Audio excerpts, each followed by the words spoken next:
YTN 뉴스 FM 슬기로운 라디오 생활. 안녕하세요. 아나운서 최영진입니다.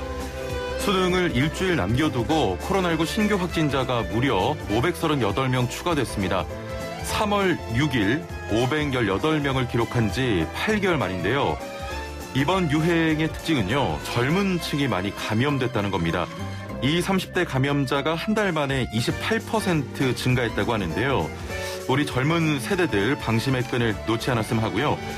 자, 코로나19가 장기화하면서 아무래도 나 하나쯤이야 하며 행동하는 경우가 많은 것 같습니다.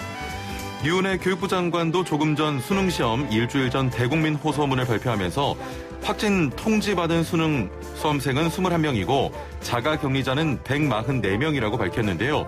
국민들에게 일주일간 일상 친목 활동을 멈춰달라고 호소했습니다. 다시 한번 한마음으로 뭉쳐서 이번 3차 유행을 극복해야겠습니다. 자, 앞서 말씀드렸던 대로 수능이 이제 일주일 남았는데요. 우리 수험생들 가급적 외출은 피하고요. 컨디션 관리에 만전을 기울이시길 바랍니다. 자, 일부 반찬 토론도 수능 관련 내용으로 준비했습니다. 안전한 수능을 치르기 위해서 함께 지켜야 할 것에는 어떤 것들이 있는지 전민기 팀장과 이야기 나눠보겠습니다. 자, 여러분의 수능 풍경도 궁금한데요. 추억을 소환해 보도록 하겠습니다.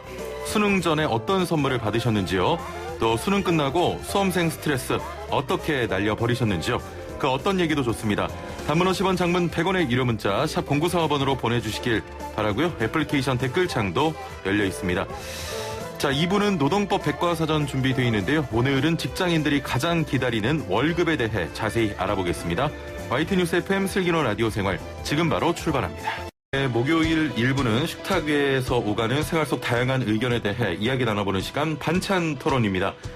앞서 말씀드렸던 대로 2021학년도 대학 수학능력시험이 어느새 일주일 앞으로 다가왔습니다. 어느 정도 잠잠해지나 싶었던 코로나19 확산세가 최근 다시 빨라지면서 수도권 등 일부 지역에서는 다시 사회적 거리 두기 2단계가 시행됐죠. 앞서 말씀드렸지만 오늘 0시 기준 확진자가 538명 추가됐습니다. 그러면서 올해 수능 풍경도 많이 달라질 것으로 예상되는데요.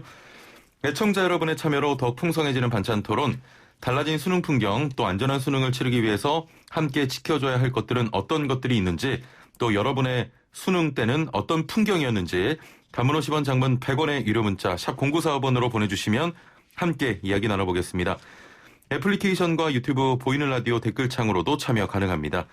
자, 그럼 오늘도 함께 말씀 나눌 한국인사이트 연구소 전민기 팀장 나오셨습니다. 안녕하세요. 네, 반갑습니다. 전민기입니다. 예, 어느덧 수능 일주일 남았네요. 그러게요. 예. 뒤로 밀었는데도. 그러니까요. 참 금방 옵니다. 네, 그렇습니다. 수능 때가 기억이 안 나시죠? 워낙 20년이 넘었나요? 제가 이제 98년, 99년 이렇게 재수해서 2번 봤는데 예. 거의 20년 돼가는 거 아닌가요? 잠깐만. 예. 네, 20년 넘었네요. 그러네요. 네. 아우, 나이가 많으십니다. 아니, 수능 때 네. 왜 합격하라고 선물 같은 거 많이 주잖아요. 그랬죠. 어떤 선물 좀 받으셨어요? 저희 때는 그냥 뭐 전통적으로 엿이라든지 예. 떡을 좀 많이 받았던 것 같아요. 맞아요. 저도 그랬던 것 같아요. 그러면서 이제 그때 좀 새롭게 막 뉴스에서 했던 게 예. 요즘 신세대들은 뭐 포크나 휴지, 거울 이런 거 아, 그래요? 선물한다. 아, 그래요? 그때 아마 시작됐던 걸로 기억이 돼요. 아, 그렇습니다. 네. 자, 벌써부터 거리의 풍경이 좀 다릅니다. 코로나19 때문에. 이맘때쯤이면 거리나 마트 등에서 수험생 응원하는 선물들 좀 쉽게 찾아볼 수 있는데 올해는 잘 못 느끼겠어요. 그러니까 뭐 수능 본 지 워낙 오래됐으니까 예. 지나가다가 이제 또 수능철 됐구나 싶은 게 바로 이런 뭐 선물이라든지 그렇죠. 마트 같은 데 갔을 때 아니면 예. 뭐 이벤트 한다 뭐 이런 기사들이었는데 확실히 올해는 좀 안 보이는 것 같아요. 맞아요. 그러니까 약간의 그 수능 전주부터 하면 묘한 긴장감이 사회 전체에 흐르잖아요. 예. 근데 이제 코로나 때문인지 그런 긴장감은 이미 예전부터 좀 팽팽하게 유지가 돼 있었고. 그렇습니다. 그러면서도 이 수능이 끝날 때쯤 되면 또 약간 그 축제 분위기도 있었거든요. 학생들이 이제 끝나고 나서 홀가분하게. 그러면 이제 뭐, 예를 들면 최근에는 뭐 성형외과라든지 예. 아니면 뭐 백화점 같은 데서 영화관, 놀이동산 이런 데서 그 수험표 가지고 오면은 세일해준다든지 예. 이런 것들 굉장히 많이 있었잖아요. 마케팅이. 그렇습니다. 근데 확실히 올해는 뭔가 전혀 안 보여요. 잠잠해서 예. 수능 분위기가 가족들은 굉장히 긴장되겠지만 예. 그 상관없는 분들은 좀 느끼기에는 좀 올해는 좀 부족하지 않나 싶어요. 그렇습니다. 네. 저희가 서두에 말씀을 했지만 네. 나눴지만 저희 때는 뭐 엿이나 포크 이벤트 선물 주고받았는데 네. 요즘 친구들은 뭘 주고받아요? 비슷하더라고요. 이거 제가 빅데이터로 이제 수능 선물 어떤 게 많이 언급됐는지를 예. 좀 뽑아봤더니 1위는 마카롱으로 나왔어요. 와. 그러니까 좀 바뀐 것 같아요. 달달하게 그냥 예, 맛있는 예. 걸로. 멋지네 마카롱. 네, 근데 그 외에는 좀 비슷합니다. 2위는 찹쌀떡이고 세 번째는 막대 과자, 예. 네 번째는 초콜릿도 또 준다고 하더라고요. 5위가 떡이니까 뭐 다른 건 큰 차이 없는 것 같은데 이제 마카롱이라고 하는 게 좀 시대상을 좀 반영하지 않나 마카롱. 싶고요. 그러니까 예전에 왜 잘 찍으라고 포크 그 다음에 술술 잘 풀어라 휴지 주고 예, 예. 잘 봐라 거울 주고 뭐 그랬었는데 올해 보니까 이제 코로나로 인해서 이런 선물도 조금 달라지고 있는 것 같고 수능 예. 마스크 같은 것들도 선물해주고 그런다고 하더라고요. 그러니까 뭐 방역 그런 물건이라든지 예전에 좀 보기 힘들었던 것들도 예. 선물로 좀 많이 등장을 하는 것 같습니다. 예, 자 애청자분들의 그 수능 풍경도 굉장히 궁금한데 네, 뭐라고 하시나요? 일단 7181번님께서는 저는 98, 99년 시험을 봤는데 네. 98에 점심 먹고 졸아서 3교시 그야말로 망했다고. 저랑 같이 수능 보셨네요. 그러게요. 네. 그래서 99년 때는 밥 안 먹고 귤만 먹으면서 시험 봤다고 하셨네요. 다행히도 99년 합격했다고. 저랑 똑같이 재수를 하셨군요.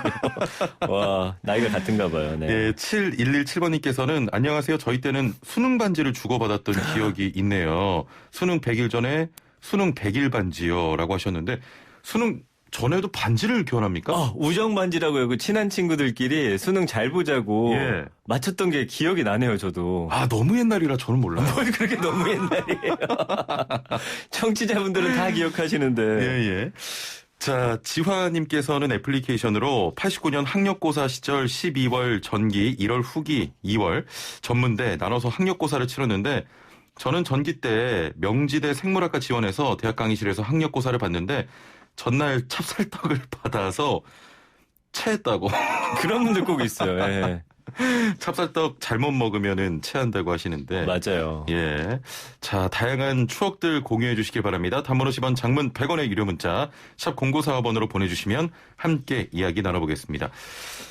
자, 또 하나 달라진 풍경이 수능 전이면 꼭 볼 수 있었던 뉴스예요. 네. 아침에 일찍 TV를 틀면 그 정문 앞에서 뭐 꽹가리도 치고 맞아요. 우리 후배들이 응원도 하고 음.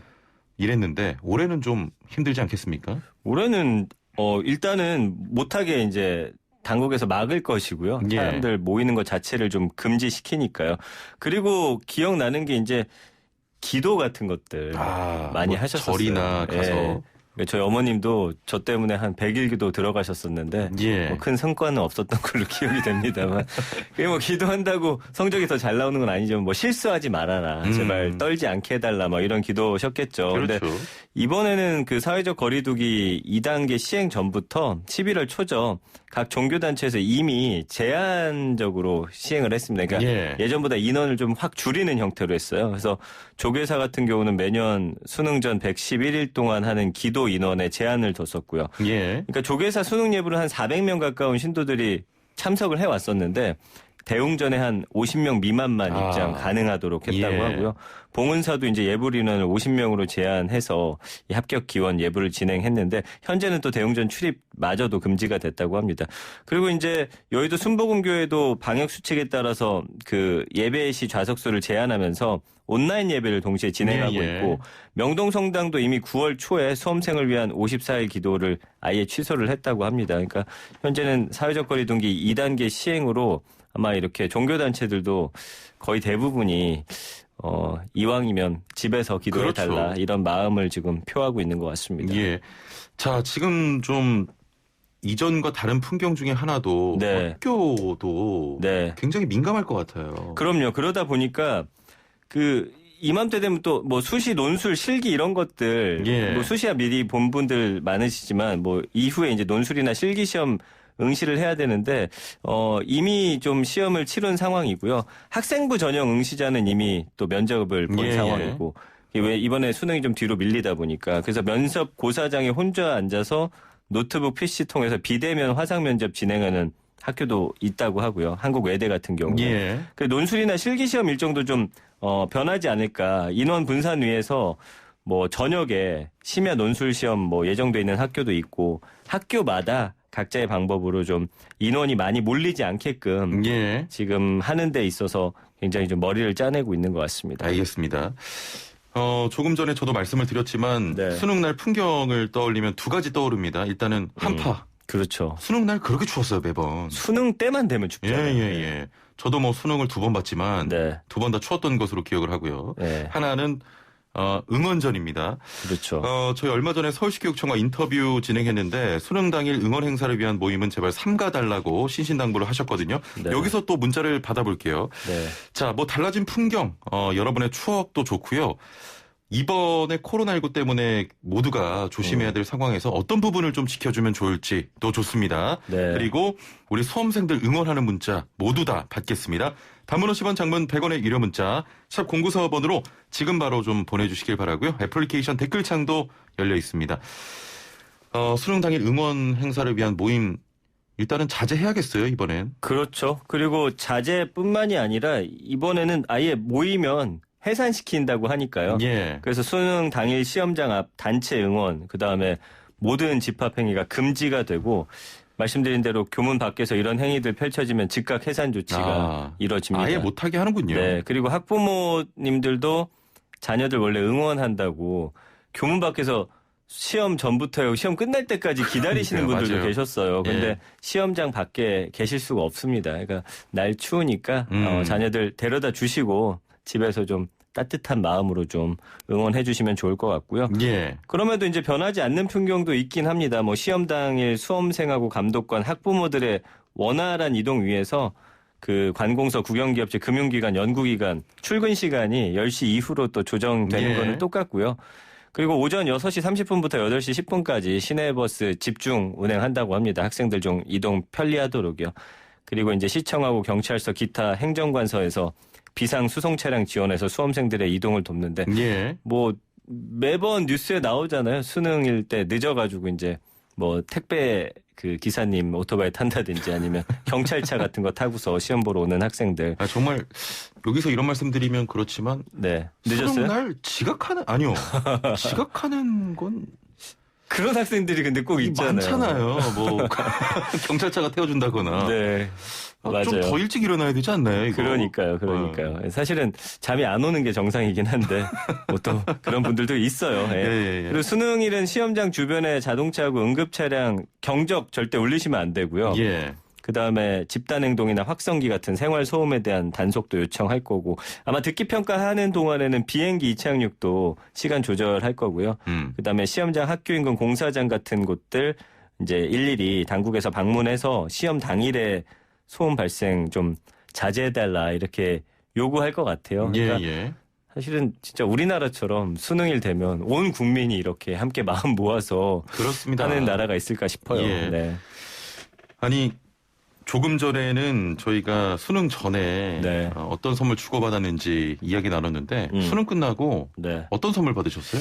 수능 끝나고는 제가 왜냐면 뭐 부유하시니까 뭐 뭔 소리예요? 워크맨 이런 거 받았어요? 아니 그런 거 전혀 없었고 예. 그 집에 가자마자 이제 답안을 맞춰보거든요. 예. 이제 다녔던 학원 같은 맞아요, 데서 맞아요. 쭉 답지를 주는데 예. 와, 첫 수능에서는 정말 평소보다 너무 못 봐가지고 뭐 선물이고 뭐고 그냥 바로 좌절해가지고 마치 인생이 끝난 것 같았던 그런 기억이 나고 예. 두 번째 시험은 그냥 뭐 나쁘지 않게 봤던 기억이 있어서 뭐 그때는 근데 선물을 받은 기억이 없네요 제가. 선물 그래요? 받습니까 수능 끝나고? 저도 안 받았어요. 바로 했던 거는 수능 두 번째 수능 끝나고 이제 운전면허 시험 따러 시험 보러 갔던 갔고. 기억이 납니다. 그때는 성인이어서 술도 좀 드셨겠고. 술 먹었죠. 맞아요. 두 번째니까. 수능 때가 더 떨리셨어요? 아니면 신입사원 나올 때가 더 떨리셨어요? 뭐 듣는 분들이 아실지 모르겠지만 그 아나운서 뽑는 오디션 프로그램. 예. 온 국민이 참여했던 데 나갔었는데 저는 수능이 훨씬 더 스트레스 많이 받았던 것 같아요. 예. 알겠습니다. 네. 아이스브레인님께서는 온라인으로 응원하면 되지 않을까요? 하셨는데 뭐 온라인으로 응원할 수 있는 방법이 있을까요? 그냥 SNS 보내고 근데 뭐 그렇다고 그렇죠. 지금 언택트로 뭐 보이는 예, 화상 예. 통화할 수도 없는 거고 올해는 아마 수험생들도 다 이 상황을 인지하고 있기 때문에 예. 굳이 지금 뭔가 선물을 꼭 전달해야 된다라기보다는 SNS나 뭐 문자 같은 거 보내고 추후에 좀 사회적 거리두기 단계가 좀 완화가 되면 그때 그렇습니다. 수능 본 이후에 선물하는 예. 게 어떨까 싶어요. 예. 아니 비대면으로 응원을 해야 될 수밖에 없는데 지금 뭐 수험생 부모님이나 네. 가족 중에 수험생이 있다면 지금 ITN 라디오 통해서 응원의 문자를 보내주시면 되겠습니다. 그럼요. 이게 굉장히 좋겠네요. 좋아요. 방송 통해서. 예. 예. 저희가 다시 듣기도 되니까요. 전민기 팀장하고 할 때는 문자가 굉장히 그동안 많이 왔었는데 오늘 안 옵니까? 이렇게 안 오는 경우는 저번 주에 다른 아나운서가 해서 그런가. 그건 아닌 것 같고. 케미가 좋았다면서요. 그래요? 잘 모르겠는데. 예, 아무튼 지금 뭐 오늘 확진자도 좀 많이 나왔고 예. 날씨도 춥고 좀 수능도 앞두고 있어서 많은 분들이 좀 마음이 얼어붙지 않았나 싶네요. 그렇습니다. 지화님께서는 시험이 인생의 전부가 아닙니다. 수험생 여러분 꿈을 위해 원하는 학과에 가서 이 사회에 으뜸이 되는 수험생들 되세요. 파이팅 하셨는데 조금 전에 찹쌀떡 먹고 체했다는 분입니다. 그분이에요. 그러니까 사실 수능 앞두고는 예. 평소에 그 루틴대로 계속 하는 게 좋아요. 뭐 특별한 음식도 안 맞아요, 먹는 게 맞아요. 좋습니다. 뭐 시험 잘 그렇습니다. 보라고 갑자기 뭐 예. 고기를 구워준다든지 그냥 가장 편하게 소화될 수 있는 그런 것들 먹는 게 그렇습니다. 좋죠. 예. 조금 전에 말씀하시기를 온 국민이 이렇게 네. 수능 날에 맞춰서 움직일 수 있는 나라는 우리나라밖에 없지 않을까 이런 말씀을 살짝 네. 언급을 하셨는데 네. 정말 국가적 중요한 이벤트 중에 하나긴 해요. 그렇습니다. 예. 이런 달라진 수능 풍경이 우리나라만 그런 건 아닐 것 같은데 코로나19 확산이 전 세계적으로 굉장히 심각한 상황이잖아요. 지금 어쨌든 지금 뭐 대학 시험이라든지 이런 시험들을 치르는 또 국가들이 있더라고요. 예. 좀 특이한 경우가 있어서 좀 가져와 봤는데 우즈베키스탄 있잖아요. 여기는 야외에서 대학 입학 시험을 치렀다고 합니다. 이 10월이 개강인데 예. 8월 예정이었던 대입 시험 연기했는데 개강이 다가오면서 이제 지난 9월에 우리나라로 치면 이제 잠실 주경기장 같은 곳이 있나 봐요. 예. 우즈베키스탄의 가장 큰 그 운동장에서 시험을 진행했고 올해 대입 시험에 응시한 수험생이 150만 명이나 된다고 합니다. 예. 우즈베키스탄도. 그래서 2주에 걸쳐서 매일 약 10만 명씩 나눠서 시험을 진행했대요. 근데 저는 이 기사를 보면서 야, 이거 시험 문제는 그럼 어떻게 관리가 됐을까 좀 이런 좀 걱정도 나오긴 예, 했는데 예. 어쨌든 그렇게 했고 대입 시험 과목도 기존 5개에서 수험생이 선택한 2개 과목만 치를 수 있도록 변경을 했다고 하더라고요. 근데 뭐 우즈베키스탄뿐만 아니라 지금 이렇게 시험 보는 국가들 중에서 뭔가 하여튼 국가 차원의 이런 대책들을 좀 내놓고 있는 것 같습니다. 근데 예. 야, 이것도 비 오면 어떡하나라는 생각도 들었어요. 그렇습니다. 지화님께서는 팀장님 멋져요. 사랑해요 팀장님 하셨는데 남자분이시거든요. 아, 감사합니다. 우정으로 뭐 갈 수 예. 있는 거죠. 예. 그리고 우리 이현웅 아나운서가 문자가 왔는데 캠이 좋았다고 생각했는데 팀장이 서운하다고. 아, 여기는 사람을 참 난감하게 많이 만드는 것 같아요. 제가 좀 그렇죠. 예, 이현웅 아나운서와의 케미도 좋았던 걸로 추억을 걸로. 하겠습니다. 네. 알겠습니다. 또 듣고 계셨군요. 예, 바로 옆에 있습니다. 자, 수능 당일에도 시험이 끝나면 수험생과 가족들 외식을 하기도 하고 함께 수험을 마친 친구들끼리 모여서 당일 하루 정도는 좀 편하게 보내는데 네. 이것도 지금 걱정이에요. 그동안 공부하면서 쌓였던 스트레스를 이제는 풀기가 어렵겠어요. 지금 이렇게 되면. 아마 집에서 맛있는 식사 해서 드시는 게 예. 아니면 뭔가 배달시켜서 그게 가장 좋은 방법일 것 같아요. 저희 때는 이제 시험 끝나면 패밀리 레스토랑 가는 게 거의 최고의 아마 그런 식사였던 것 같아요. 별로 아웃생 없었거든요. 뭐 이런데. 네, 그렇죠. 예, 예. 그래서 부유하셔가지고. 저도 전혀 그런 건 아니고요. 그 시험 끝나고서 아버지랑 같이 이제 2번째 시험 때는 가서 먹었던 기억이 있는데 예. 그래서 제가 이제 올해는 이게 좀 이래저래 힘들겠다. 그럼에도 불구하고 학생들이 그러면 수능 끝나고 가장 하고 싶어 하는 게 뭔지를 빅데이터 상에서 좀 뽑아봤거든요. 예, 예. 그랬더니 좀 어떻게 보면 정말 별거 아닌 것들이 예. 학생들은 그동안 공부하느라 못했던 것들이었나 봐요. 궁금한데요? 1위가 노래방을 가고 싶다. 노래방. 예. 근데 지금 상황에서는 사실은 좀 자제하는 노래방 게 가기도 쉽지 않으니까요. 그렇죠. 아마 지금 갈 수는 있을 거예요. 근데 예. 부르고 나서 아마 그 팀 나가고 나서는 소독하고 그렇죠. 30분 동안 아마 다른 손님 못 받게 돼 있는데 그리고 심리적으로 불안하니까 사실 갈 수는 있어도 그렇죠. 가기가 좀 두렵죠. 자제하는 게 좋죠. 그리고 예. 2위가 백화점 이거는 아마 백화점. 뭐 옷을 산다든지 아니면 예. 이제 대학생 되기 위한 뭔가 준비하기 그렇죠. 위해서. 3위는 카페인데 그냥 친구들하고 가서 좀 마음 놓고 뭐 맛있는 거 먹으면서 수다 떨고 싶지 않나라는 생각을 해봤고 예. 4위는 놀이공원이더라고요. 예. 그래서 요즘에는 대학생들도 놀이공원 가면 그냥 교복 입고 많이 오더라고요. 그래요? 그런 문화가 있습니다. 그래서 아마 놀이공원 가서 좀 재밌게 뛰어놀고 싶어 하는 그런 마음도 있는 것 같고 5위는 참 부모님들 싫어하실 것 같은데 PC방. 수능 전에도 많이 갔을 것 같긴 한데 많이 가잖아요, PC방은. 이거는 뭐 가서 아이의 마음 놓고 편하게 이제. 누가 뭐라고 하지 않고 막 부모님이 찾을까 봐 가슴 졸이지도 않으면서 진짜 마음 놓고 친구들하고 하고 싶은 마음이 아닌가 생각을 해봤습니다. 예. 자, 이야기를 좀 맺어야 되겠는데 조금 전에 그 이윤혜 교육부 장관도 일주일 동안 일상 모임을 좀 자제해달라 당부했습니다. 네네. 팀장님도 지금 수험생들 응원과 또 더불어서 우리 국민들에게 한마디 해주시죠. 지금 우리 수험생들 왜 우리 때 이런 일이 터졌을까 지금 좀 막 분노하는 분들도 계실 것 같은데 맞아요. 어쨌든 모든 수험생이 조건이 똑같다라는 거 그러니까 그런 부분 차치하고 수능 보기 위해서 열심히 했던 것들 잘 정리해서 정말 뭐 공부 안 한 걸 맞추기는 힘듭니다. 그냥 그동안 해왔던 거 틀리지 않고 실수 없이 잘 보기를 기대하겠습니다. 예, 알겠습니다. 언젠간 좋은 날이 올 겁니다. 그럼요. 자, 오늘 말씀 여기까지 듣겠습니다. 감사합니다. 고맙습니다. 지금까지 한국인사이트연구소 전민기 팀장과 함께했습니다. 네, 1부는 여기서 마칩니다. 2부는 식약처와 함께하는 생활정보 알아보고요. 노무상담으로 이어가겠습니다. 이한철의 슈퍼스타 띄워드리고요. 57분 날씨와 교통정보 듣고 2부로 돌아올게요. 네, 먼저 조금 전에 들어온 속보 전해드립니다. 대한변호사협회가 윤석열 검찰총장에 대한 추미애 법무부 장관의 직무정지와 징계 청구에 대해서 깊은 우려를 표하고 재고를 촉구했습니다. 변협은 오늘 성명서에서 징계 사유 일부는 이미 공개된 사안이고 새로운 사유도 명백한 증거를 제시하지 못했다고 비판했는데요. 특히 판사 사찰의 경우 매우 민감한 사안이라며 직무정지 등에 이르기 위해선 명확하고 철저한 조사가 먼저 있어야 한다고 강조했습니다. 자, 이어서 또 다른 속보가 들어와 있는데요. 텔레그램 박사방에서 성착취물을 제작 유포한 혐의로 재판에 넘겨진 조주빈이 1심에서 징역 40년을 선고받았습니다.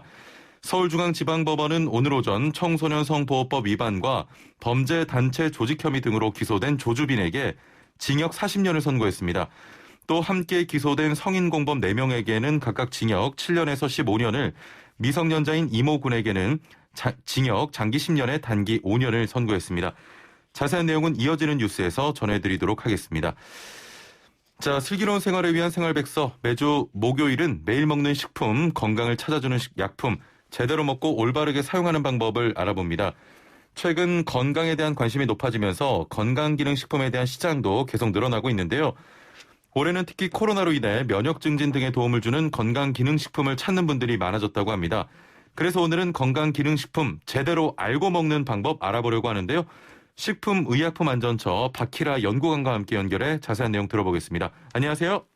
네, 안녕하세요. 예. 자, 오늘은 건강기능식품에 대해서 알려주신다고 합니다. 일반 식품과 건강기능식품이 구분돼 있잖아요. 어떤 기준으로 구분이 되는 겁니까? 네, 건강기능식품이라고 하면 일상적인 식사에서 부족하기 쉬운 영양소나 또 인체에서 유용한 기능을 나타내는 기능성 원료가 들어있는 식품을 말합니다. 그래서 건강기능식품에 들어가는 이러한 기능성 원료는 과학적으로 안전성과 또 기능성이 입증된 원료를 식약처가 인정을 해주고 있는데요. 이처럼 인정된 기능성 원료를 함유한 식품을 건강기능식품이라고 합니다. 그래서 건강기능식품 일반 식품이랑 다른 점이라고 한다면 이러한 인정된 기능성을 표시할 수 있고 또 식약처가 안전성과 기능성을 인정한 식품이라는 점이 일반 식품이 다르다고 할 수 있습니다. 아무리 기능성이 있다고 하더라도 건강기능식품이 의약품은 아니잖아요. 네. 이 부분을 좀 명확히 해야 할 것 같은데 어떻게 다릅니까? 네, 그렇습니다. 이 부분을 이제 많은 사람들이 혼동하시곤 하는데요. 네, 건강기능식품이 기능성이 있기는 하지만 그게 질병을 치료하는 의약품의 효과가 있는 것은 아닙니다. 그래서 건강기능식품은 건강을 유지하는 데 어느 정도 도움이 될 것이라고 하는 과학적 근거에 따른 것이지 질병을 치료한다는 의미는 아니거든요. 예를 들면 신선한 채소에 비타민이 많이 들어있어서 신체 기능을 유지하는 도움을 줄 수 있지만 그렇다고 채소가 약은 아닌 거와 마찬가지입니다. 그래서 건강기능식품은 어디까지나 몸에 좋은 식품이지 의약품이 아니라는 점 정확히 말씀드리고 싶습니다. 그렇군요. 어느 정도 도움이 되는 거군요. 네. 치료는 아니고.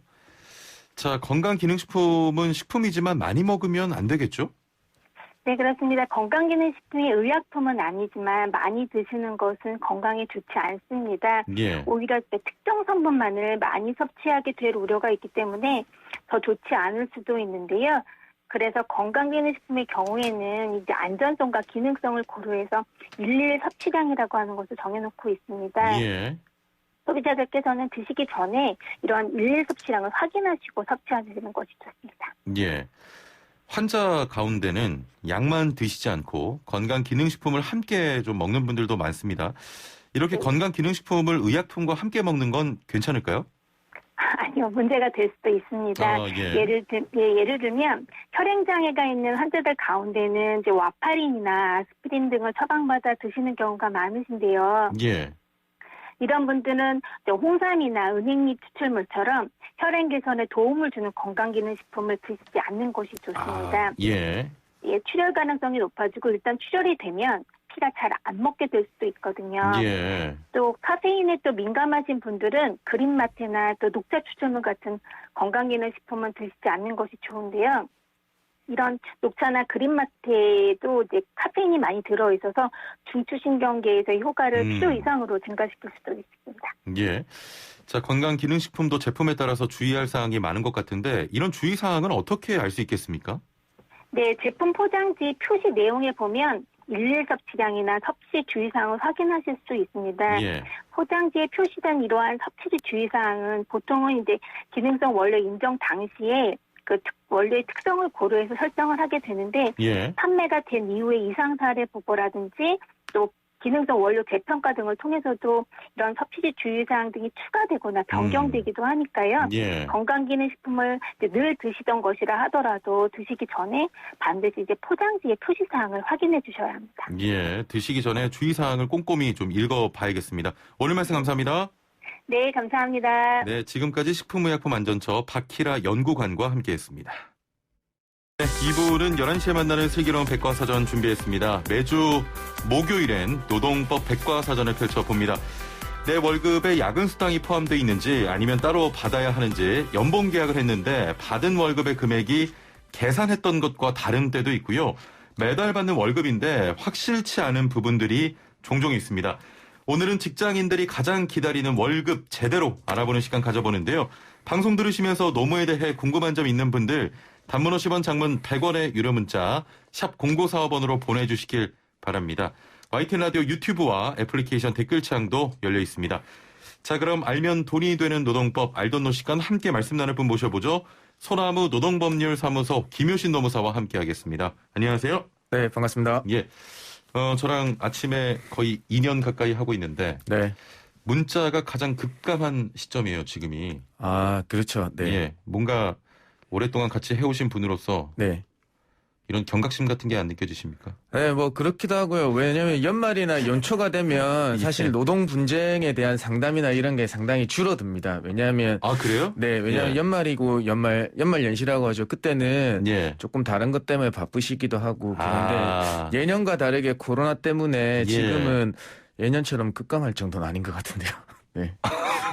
그럼 문제는 너한테 있다. 네.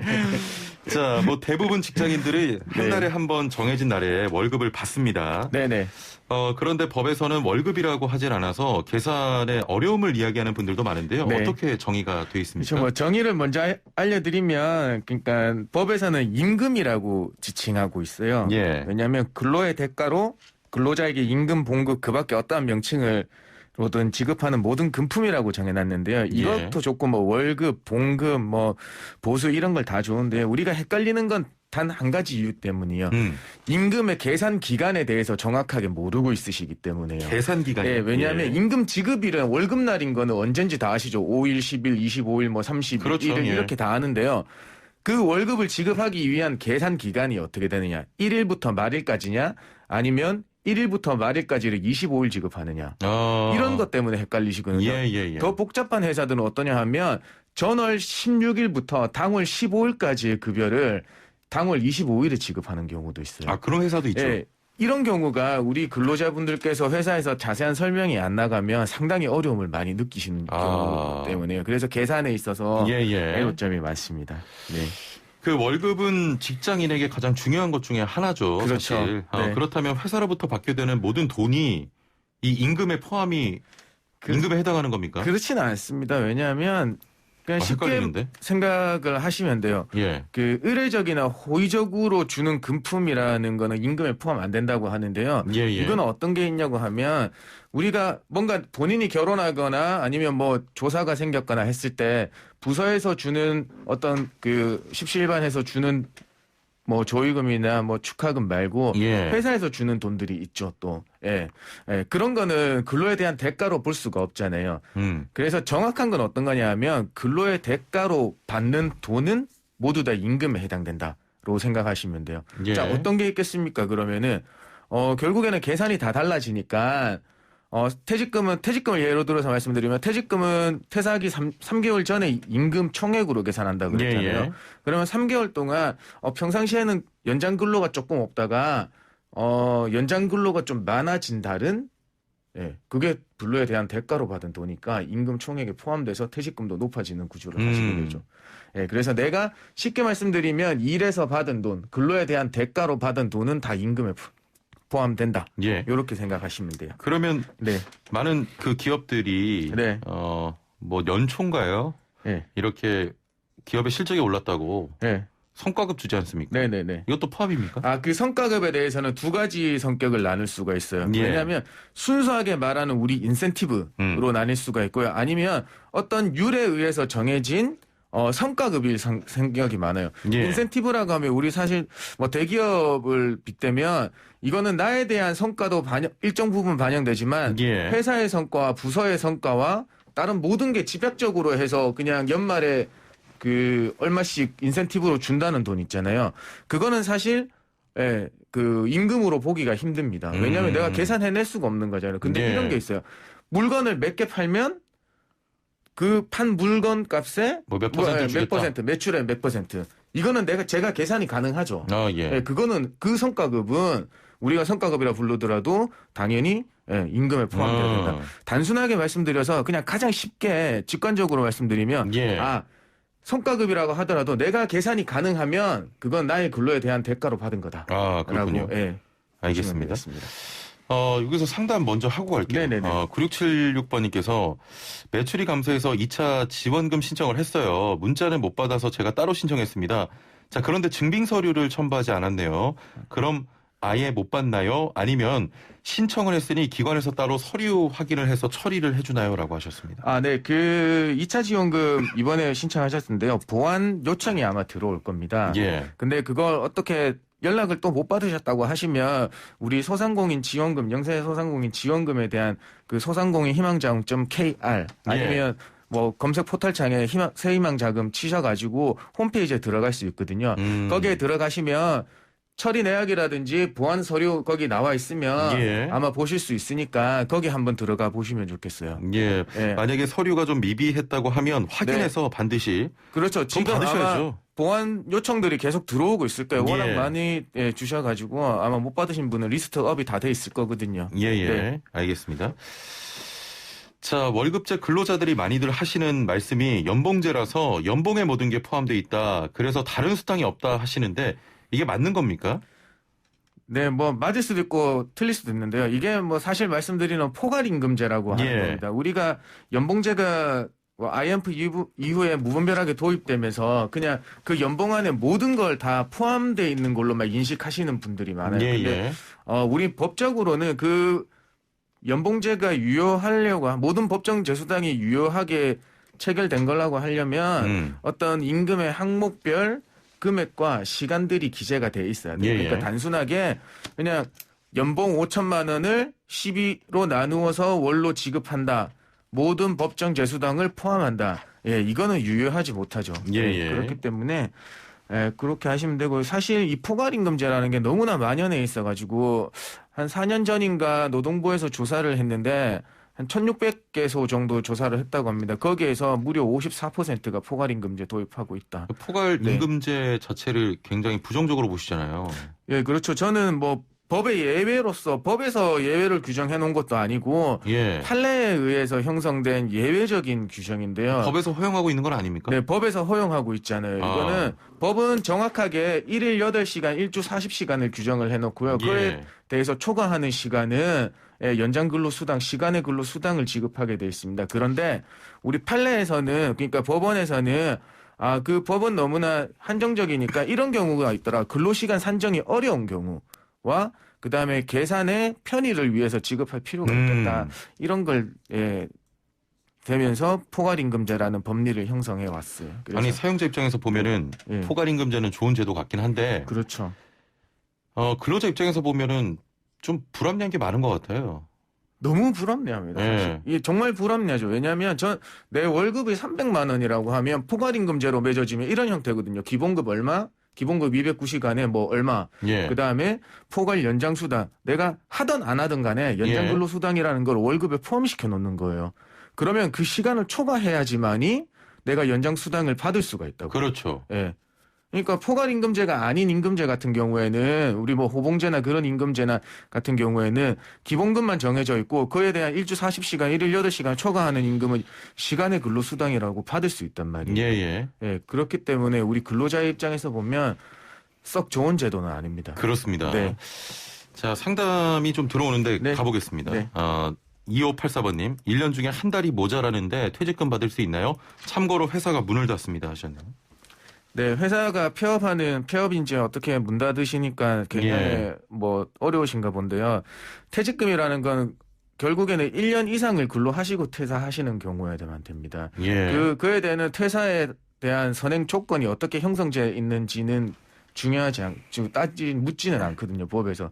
그러니까 요건은 1년 이상 근로하고 퇴사할 경우에는 뭐 자진퇴사든 공고사직에는 다 지급이 되지만은 1년에서 하루라도 못 채우면 예. 지급이 안 돼요. 그래서 제가 최근에는 정말 어떤 쇼킹한 일을 겪었냐고 하면 사이니아 사업장인데 사이니아 사업장에서 퇴직금을 사업주가 주기 싫은 겁니다. 예. 그런데 사이니아 사업장에서는 해고를 할 때 한 달 전에만 예고를 하면 예. 해고 수당도 안 줘도 돼요. 어. 네, 그걸 악용을 하시더라고요. 만약에 퇴직금 발생하는 날이 11월 30일이라 그러면은 12월 29일을 해고일로 하면서 10월 30일 날 해고 통보를 하루 하시더라고요. 전날에? 네. 1년 못 채우게. 네. 이거는 왜냐하면 사이니아 사업장에서는 부당해고 어디 가도 다툴 수가 없으니까 예. 예, 그분은 퇴직금도 못 받고 예, 그런 정말 어쩔 수 없는 경우가 발생을 하더라고요. 예. 이게 바로 거에 빗댈 수는 없지만 이분도 회사가 문 닫아서 어쩔 수 없이 퇴사하는 것이긴 하지만 한 달을 못 채우셨기 때문에 더 남았기 때문에 퇴직금은 지급받으시 못하십니다. 그렇군요. 네. 자, 8736번님, 저는 개인 택시 기사입니다. 요즘 코로나로 너무 손님이 없어서 쉬는 날 투잡으로 택배 배달하는데요. 택배 측에서 위탁 수수료로 3.3% 공제 후에 받습니다. 자, 종소세 신고 시 부업으로 번 돈도 종합소득세 자동으로 국세청에 올라가게 되나요? 라고 하셨네요. 네, 올라가게 됩니다. 왜냐하면 3.3% 원천 징수를 예. 그 택배사에서 원천 징수해서 주시는 거기 때문에 그 원천 징수한다는 거는 세금 신고가 이미 국세청에 다 올라간다는 얘기하고 똑같습니다. 네, 그러면은 나중에 종소세 할 때 홈택스 들어가 보시면 그 나의 주민번호로 3.3%가 된 용역 소득들이 다 올라가 있을 거예요. 예. 네, 그때 확인해 보시면 돼요. 네. 이렇게 질문하시면서 너무 힘들어서 부업합니다라고 하셨는데 참 요즘 힘드신 분들 너무 많습니다. 네, 아무래도 정말 어려운 시기를 예. 다 지나가고 계시는 것 같아요. 우리 택시기사님들 좀 힘내시고요. 네. 자영업하시는 분들도 막 드리고 싶은 말씀 많은데 네. 원론적으로 느껴질까 봐 예, 맞습니다. 조금만 힘내시길 네. 바랍니다. 3442번님. 안녕하세요. 근로계약서에 월급 210, 연차 10 이런 식으로 금액을 적어서 연차를 사용하면 월급에서 차감하는 계약서가 정상입니까? 자, 예를 들어 연차 안 쓰면 220만 원, 연차 쓰면 210만 원으로 지급하는 부분입니다. 자, 지금은 팀장 재량으로 연차를 써도 월급 차감은 없지만 계약상으로는 차감되는 것으로 되어 있어서 나중에 문제 발생하게 되면 계약 조건을 근거로 불이익을 줄 수도 있을 것 같습니다. 라고 하셨네요. 네, 이게 바로 포괄임금제를 악용한 사례입니다. 맞아요. 예. 네, 왜냐하면 포괄임금제에서는 사실 연차 수당까지 포함시킬 수 있습니다. 단 연차 휴가는 근로자가 청구한 시기에 줘야 되고 발생한 휴가에 대해서 그 막으면 안 되니까 그 근로계약서에 보시면 이런 문구도 있으실 거예요. 연차를 사용할 수 있다. 다만 사용하면 월급에서 차감한다. 예. 그런데 이게 지금 기본급 210에 연차가 10만 원으로 편성돼 있다고 하는데 제가 아까 말씀드린 포괄임금제가 유효하려면 그 연차 시간만큼 한 달에 발생한 시간만큼 차감한 금액이 정확해야 되거든요. 예. 근데 이거는 그냥 하루를 10만 원이라 규정하고 그냥 정액으로 하신 것 같거든요. 예, 그렇게 보면 정확한 계산에 의한 포괄임금제가 아닌 거죠. 회사에 임의대로 한 모든 법정 제수당 포함시켜 놓고 그냥 연차 쓰면 까버리는 10만 원씩이나 까버린다는 거예요. 이분의 하루 통상 1급은 10만 원이 안 될 수도 있습니다. 근데 10만 원이 까진다고 하면 이건 유의한 포괄임금제가 아니거든요. 더 제외하는 거잖아요. 지금. 네, 그렇죠. 더 제외하는 경우가 되는 거거든요. 그냥 정확하게 포괄임금제에서 연차 수당을 딱 통상 1급에 맞게 뭐 8만 5천 원이나 이렇게 정확하게 해놨으면 그건 그냥 악용한 거니까 우리가 정말 불합리한 거지만 어쩔 수 없습니다라고 말씀드리지만 이거는 10만 원이 편성되어 있다고 하는 건 조금 석연치 않아요. 예. 만약에 이걸 가지고 뭐 법적 제재가 들어온다면 이 계약서를 가지고 그렇죠. 회사 측에서 이 경우는 있을 수 있어요. 만약에 이 금액이 안 맞으면 연차 사용한 거에 대해서 연차 통상 1급만큼 제할 수는 있죠. 근데 더 많이 제했기 때문에 그에 대한 차액은 받을 수 있다. 그런 식으로. 예, 거기까지만 아직까지는 허용. 그럼 이 계약은 일단은 금액이 맞는다고 하면 근로자 입장에서는 어쩔 수 없겠네요. 유효한 거네요. 네, 그래서 임금제에서 연차 수당까지 하는 거는 정말 좋은 회사라고는 볼 수 없습니다. 예, 이걸 15일의 연차가 발생하는데 거기에 대해서 다 그냥 월급에다가 집어넣어놨다고 생각하고 싶습니다. 연차가 하나도 없는 거하고 똑같습니다. 알겠습니다. 네. 자, 노무상담 계속 이어가고 있습니다. 단문 50원, 장문 100원의 유료 문자 샵 0945번 그리고 애플리케이션 댓글창도 열려 있습니다. 9658번님. 안녕하세요. 근로계약서는 2년 넘게 안 쓰고 있습니다. 그런데 명절이나 휴가 때 보너스를 안 주고 월요일 날 출근하면 화요일 아침에 일이 끝나고 또 화요일 저녁 10시에 출근하면 수요일 아침에 일이 끝나요. 원칙은 4시에 출근해서 오후 4시에 끝나기로 하고 시작한 건데 근로계약서는 쓰지도 않고 너무 속상합니다. 여러 번 이야기하는데도 안 쓰고 있다라고 하시면서 근무를 더 시키는 것 같아요. 지금 보니까. 그렇죠. 이분은 어떤 게냐면 구두 계약에 의해서 계약은 형성이 돼 있으세요. 이제 출근 시간하고 퇴근 시간은 처음에 규정을 해놨지만 그에 맞지 않게 그냥 막 왔다 갔다 하시는 것 같거든요. 그러니까 더 계약서에서 명확하게 해놓고 싶어 하시는 것 같은데 이거는 회사에서 잘못하고 있는 겁니다. 왜냐하면 회사는 근로의 시작과 동시에 계약서를 작성하고 환부를 교부하도록 돼 있어요. 그렇습니다. 네, 그렇기 때문에 회사는 벌써 위법 행위를 하고 있고요. 요구는 기적적으로 얘기해서 계약서 작성해서 꼭 받으셔야 되는 경우밖에 없어요. 지금 그렇다고 해서 제가 그냥 법에 나와 있는 그대로 그냥 신고하시면 계약서 쓰게 됩니다라고 하면 또 근무 중이신데 이 계약서를 안 썼다고 노동청에 신고하면 또 관계가 그렇죠. 어색해질 수가 있잖아요. 네, 그래서 보너스가 없다고 말씀하신 부분도 계약서가 없어서 그냥 구두상으로 어떻게 전달되어 있는지 모르겠지만은 그걸 계약서에 명시돼야지만이 우리가 받을 수 있는 권리를 획득하는 거하고 똑같거든요. 네, 그렇기 때문에 요거는 회사한테 더 계속 지속적으로 얘기해서 계약서를 작성하시는 수밖에 없습니다. 네. 알겠습니다. 네. 8902번님, 4대 보험 안 하고 일하다가 좀 크게 다쳤습니다. 산재 보상 될까요? 라고 하셨네요. 네, 당연히 산재 보상은 됩니다. 왜냐하면 어쨌든 4대 보험의 그 가입 의무는 사용자한테 그 규정을 해놓은 거거든요. 그렇다고 해서 우리가 사용자가 가입을 안 시켜놨는데 근로자가 다쳤다고 해서 보상이 안 된다고 하면 그 피해는 오로지 다 떠안을 수밖에 없는 거잖아요. 그렇다고 해서 또 이런 경우도 있어요. 우리 사용자가 근로자가 들기 싫어해서 안 들었다. 이 경우도 주의하셔야 돼요. 정말 가입 의무를 지어놨기 때문에 우리 근로자분이 들지 마세요. 들기 싫어요. 이렇다고 해서 또 그걸 안 들어줬다가 나중에 또 불이익을 다 당할 수가 있거든요. 왜냐하면 산재 사고가 발생을 했잖아요. 그러면은 1년간의 보험급여 그 사람이 산재 발생으로 인해서 병원비나 뭐 휴업급여, 평균임금 70% 받는 휴업급여의 10%를 사용자가 부담을 해야 되는 겁니다. 예. 만약에 보험이 성립조차 안 됐다고 하면 그거의 50%예요.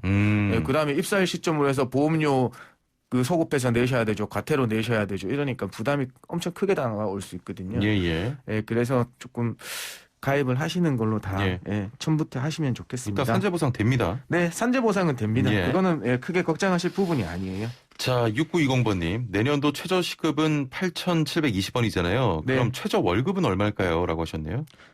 이 최저 월급은 사실 우리 이 상담하시는 분의 근로시간이 몇 시간인지에 따라서 내가 받아야 되는 최저 월급이 정해져 있는 거예요. 8,720원인 건 알고 계시니까 예. 거기에다가 나의 일한 월 총 근로시간을 곱하면 최저 월급을 받게 되는데요. 예. 그냥 말씀드려서 1일 8시간, 1주 40시간 일하시는 분의 최저 월급은 8,720원에 209시간을 곱해주시면 돼요. 그러면은 한 182만 2,500원 돈 정도가 나오거든요. 정확한 건 아닙니다만. 알겠습니다. 그렇게 총 근로시간을 곱해주셔서 산출하시면 됩니다. 예. 시간 얼마 안 남았는데 갑자기 문자가 와서. 네. 1037번님, 안녕하세요. 사대보험 및 근로계약서 등 아무것도 없고 만 3년 근무했습니다. 월급은 은행에서 60%, 사업주가 40%를 개인 통장으로 넣어줍니다. 퇴직금 모두 받을 수 있나요? 라고 하셨네요. 네. 요거는 60%는 은행에서 준다고 해요. 요거는 그냥 60%는 계좌로 들어오는 거고, 40%는 우리 사업주가 그냥 현금으로 주든지 하실 수 있는 것 같아요. 그래서 우리는 항상 퇴직금을 받을 때 명확하게 해야 되니까, 은행 계좌로 들어오는 거는 그 금액은 급여로 확정된 거고, 나중에 회사에서 만약에 현금으로 받으시면 받은 날 즉시 ATM기에서 그 계좌로 입금을 시켜주세요. 그러면 나중에 퇴직금에 대해서 이 사람 월급이 얼마인가에 대해서 분쟁이 생길 때. 그러니까 그 계좌에 하나로 합쳐가지고. 그렇죠. 네. 왜냐하면 6대 4로 나눠서 주셨으니까 현금에 대해서는 어떤 소득신고나 이 부분 때문에 나눠서 주시는 것 같거든요. 그러면 나중에 회사에서 얘기할 때 거의 이런 분쟁들은 60% 은행에서 계좌로 지급된 것만 자꾸 퇴직금을 계산하려는 경향들이 강하세요. 그걸 대비하기 위해서 내가 40% 받은 현금은 그 즉시 은행 내 월급 들어오는 통장으로 입금시켜서 확보를 해놓으시는 근거를 확보해 놓으시는 게 중요해요. 중간에 가다가 드시지 마시고 일단 은행에 넣고. 네. 그러니까요. 일단은 만약에 현금이 아니라 그냥 법인에서 60% 개인으로 40% 통장으로 하나에 들어왔다면 그거는 이제 증빙이 되는 거고요. 그렇죠. 그게 증빙이 되는데 이제 부가적으로 하셔야 될 게 회사하고 계약서가 없으니까 항상 다툼이 생기는 게 이런 다툼이 생기는 건 뭐냐면 40%는 다른 거다. 월급이 원래 아니었고 다른 부가적으로 일해서 근로에 대한 대가가 아닌 다른 금품으로 준 거다. 이렇게 얘기할 수가 있는데요. 매월 이런 경우가 있습니까? 이런 경우 엄청 많아요. 그러니까 제가 막 답변해 드리는 거죠. 너무 많아요. 이런 경우가. 그래서 제가 대비하는 방법을 뭔가 나중에 기회가 되면 어떤 녹취를 해놓으시던거나 근거를 마련하시고요. 그렇다고 하더라도 40% 금액이 매월 정액으로 들어오기 때문에 그거는 따로 항변하실 수 있는 게 알겠습니다. 없어요. 네. 다음번에는 좀 현장에서 불합리한 것들로 좀 조사 많이 해 주시면 좋을 것 같아요. 네, 알겠습니다. 알겠습니다. 오늘 말씀 여기까지 듣죠. 감사합니다. 네, 고맙습니다. 네, 지금까지 서나부 노동법률사무소 김혜신 노무사와 함께했습니다. 네, 오늘 오전부터 포털 사이트 검색어 1위에 오른 내용이죠. 축구의 신 마라도나가 신의 곁으로 갔습니다. 향년 60세고요. 사인은 심장마비인데 워낙 세계적으로 유명하지만 우리 국민들에게는 허정무전 감독의 태권 축구로 더욱 잘 알려져 있죠. 축구계가 큰 슬픔에 잠겼습니다. 삼가 고인의 명복을 빕니다. YT뉴스 FM 슬기로운 라디오 생활 여기서 줄입니다. 내일 뵙죠. 최영진이었습니다. 고맙습니다.